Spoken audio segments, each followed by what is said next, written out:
ओम नमो भगवते वासुदेवाय नमः। कार्तिक मास के महात्म्य का अध्याय 8वां। आंवले की वृक्ष की उत्पत्ति और उसका महात्म्य। सूत जी कहते हैं, कार्तिक के शुक्ल पक्ष की चतुर्दशी को आंवले का पूजन करें। आंवले का महान वृक्ष सब पापों का नाश करने वाला है। उक्त चतुर्दशी का नाम बैकुंठ चतुर्दशी है। उस दिन आंवले की छाया में जाकर मनुष्य राधा सहित देवेश्वर श्री हरि का पूजन करे। तदनंतर आंवले की 108 प्रदक्षिणा करे। फिर साष्टांग प्रणाम करके परमेश्वर श्याम सुंदर श्री कृष्ण की प्रार्थना करे। आंवले की छाया में बैठकर इस कथा को सुने, फिर ब्राह्मणों को भोजन करावे तथा यथाशक्ति दक्षिणा दे। ब्राह्मणों के संतुष्ट होने पर मोक्षदायक श्री हरि भी प्रसन्न होते हैं। पूर्व काल में जब सारा जगत एक कार्णव के जल में निमग्न हो गया था, समस्त चराचर प्राणी नष्ट हो गए थे, उस समय देवादि देव सनातन परमात्मा ब्रह्मा जी अविनाशी परब्रह्म का जप करने लगे थे। ब्रह्म का जप करते करते उनके आगे श्वास निकला, साथ ही भगवत दर्शन के अनुराग वश उनके नेत्रों से जल निकल आया। प्रेम के अश्रुओं से परिपूर्ण वह जल की बूंद पृथ्वी पर गिर पड़ी। उसी से आंवले का महान वृक्ष उत्पन्न हुआ, जिसमें बहुत सी शाखाएं और उपशाखाएं निकली थी। वह फलों के भार से लदा हुआ था। सब वृक्षों में सबसे पहले आंवला ही प्रकट हुआ, इसलिए उसे आदि रोह कहा गया। ब्रह्मा ने पहले आंवले को उत्पन्न किया, उसके बाद समस्त प्रजा की सृष्टि की। जब देवता आदि की भी सृष्टि हो गई, तब वे उस स्थान पर आए जहां भगवान विष्णु को प्रिय लगने वाला आंवले का वृक्ष था। उसे देखकर देवताओं को बड़ा आश्चर्य हुआ। उसी समय आकाशवाणी हुई, यह आंवले का वृक्ष सब वृक्षों में श्रेष्ठ है, क्योंकि यह भगवान विष्णु को प्रिय है। इसके स्मरण मात्र से मनुष्य गोदान का फल प्राप्त करता है। इसके दर्शन से दुगुना और फल खाने से तिगुना पुण्य होता है। इसलिए सर्वथा प्रयत्न करके आंवले के वृक्ष का सेवन करना चाहिए, क्योंकि वह भगवान विष्णु को परम प्रिय एवं सब पापों का नाश करने वाला है। अतः समस्त कामनाओं की सिद्धि के लिए आंवले के वृक्ष का पूजन करना उचित है। जो मनुष्य कार्तिक में आंवले के वन में भगवान श्री हरि की पूजा तथा आंवले की छाया में भोजन करता है, उसका पाप नष्ट हो जाता है। आंवले की छाया में वह जो भी पुण्य करता है, वह कोटि गुना हो जाता है। प्राचीन काल की बात है, कावेरी के उत्तर तट पर देव शर्मा नाम से विख्यात एक श्रेष्ठ ब्राह्मण थे, जो वेद वेदांगों के पारंगत विद्वान थे। उनके एक पुत्र हुआ, जो बड़ा दुराचारी निकला। पिता ने उसे हित की बात बताते हुए कहा, पुत्र, इस समय कार्तिक का महीना है, जो भगवान विष्णु को बहुत प्रिय है। तुम इसमें स्नान, दान, व्रत और नियमों का पालन करो। तुलसी के फूल सहित भगवान विष्णु की पूजा करो। भगवान के लिए दीपदान, नमस्कार तथा प्रदक्षिणा करो।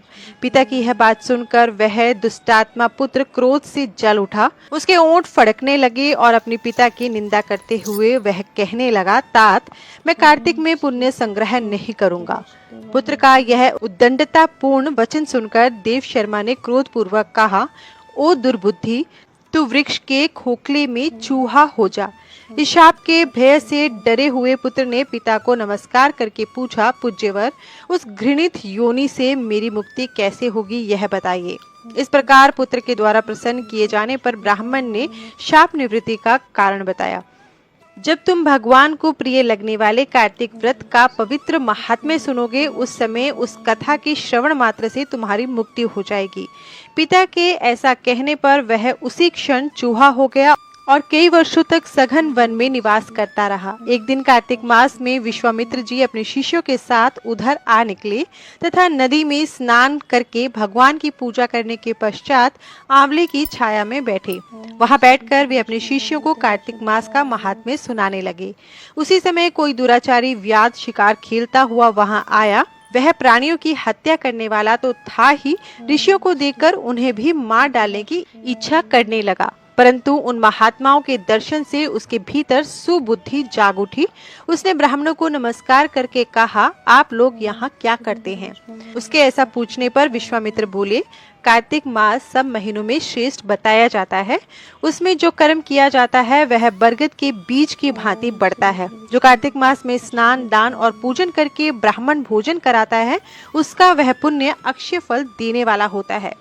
व्याध की प्रेरणा से विश्वामित्र जी के कहे हुए इस धर्म को सुनकर वह शाप भ्रष्ट ब्राह्मण कुमार चूहे का शरीर छोड़कर तत्काल दिव्य देह से युक्त हो गया और विश्वामित्र को प्रणाम करके अपना वृत्तांत निवेदन कर ऋषि की आज्ञा ले विमान पर बैठकर स्वर्ग को चला गया। इससे विश्वामित्र और व्याध दोनों को बड़ा विस्मय हुआ। व्याध भी कार्तिक व्रत का पालन करके भगवान विष्णु के धाम में गया। इसलिए कार्तिक में सब प्रकार से प्रयत्न करके आंवले की छाया में बैठकर भगवान श्री कृष्ण के सम्मुख कथा श्रवण करें।